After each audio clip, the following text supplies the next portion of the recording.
eshik orasi asarida o'zbek millatining o'ziga xos dunyoqarashi, ijtimoiy hayoti, mehnat faoliyati, yashash tarzi, sharoiti, milliy madaniyati yorqin tasvirlangan va insonlarning ikkita eshik orasichalik umrida hayotning naqadar murakkabligi, siri sinoatlarga to'laligi va kurashgan insongina bu yo'lni muvaffaqiyatli tugallashi mahorat bilan ifodalangan.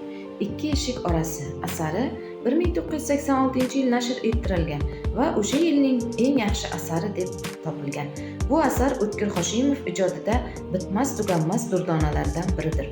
O'tkir Hoshimov bu nodir asarni butun o'zbek xalqiga azaliy meros qilib qoldirgan. Bu asarda Ikkinchi jahon urushi yillarida sodir bo'lgan voqealar va urushga ketgan farzandining dog'ida yonib kuygan ona tasviri har bir asar o'quvchi kishining hissiyotlarini to'lqinlantiradi.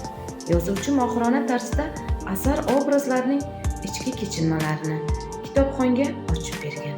Bu asarni o'qish orqali kishi o'sha urush fojialarini ko'rmagan, bilmagan bo'lsa-da, o'sha dahshatni tasavvur qila oladi.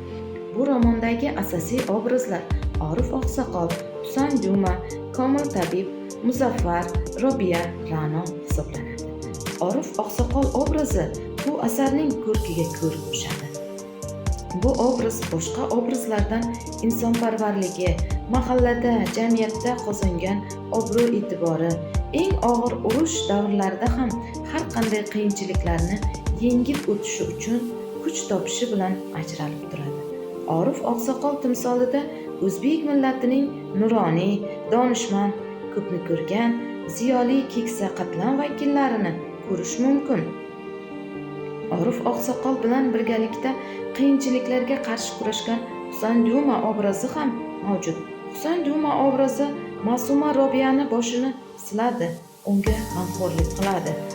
Ikkinchi jahon urushida jang maydonida 50 million kishi halok bo'lgan va ular orasida asar qahramoni Qora ammaning o'g'li Robiyaning sevgilisi Kimsan ismli navqiron o'zbek qalbi.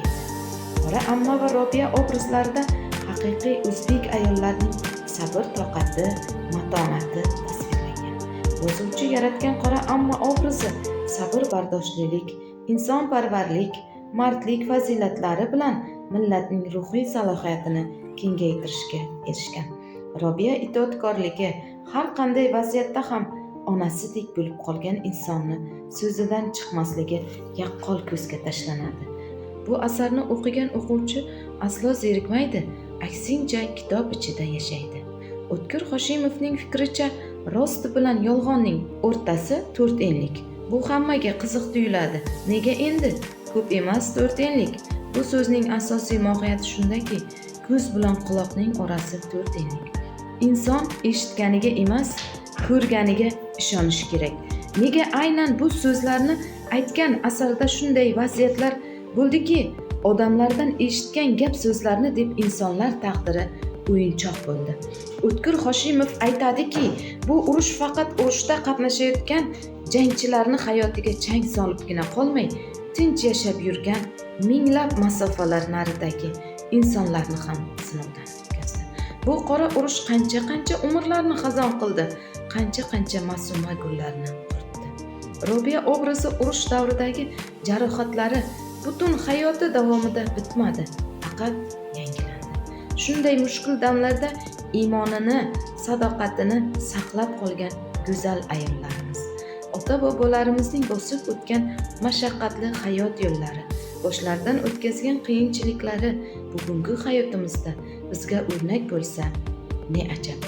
Aziz kitobxon, asar ham sizni qiziqtirgan bo'lsa, O'zbekiston xalq yozuvchisi O'tkir Hoshimovning Ikki eshik orasi asarini o'qishingizni tavsiya qilaman.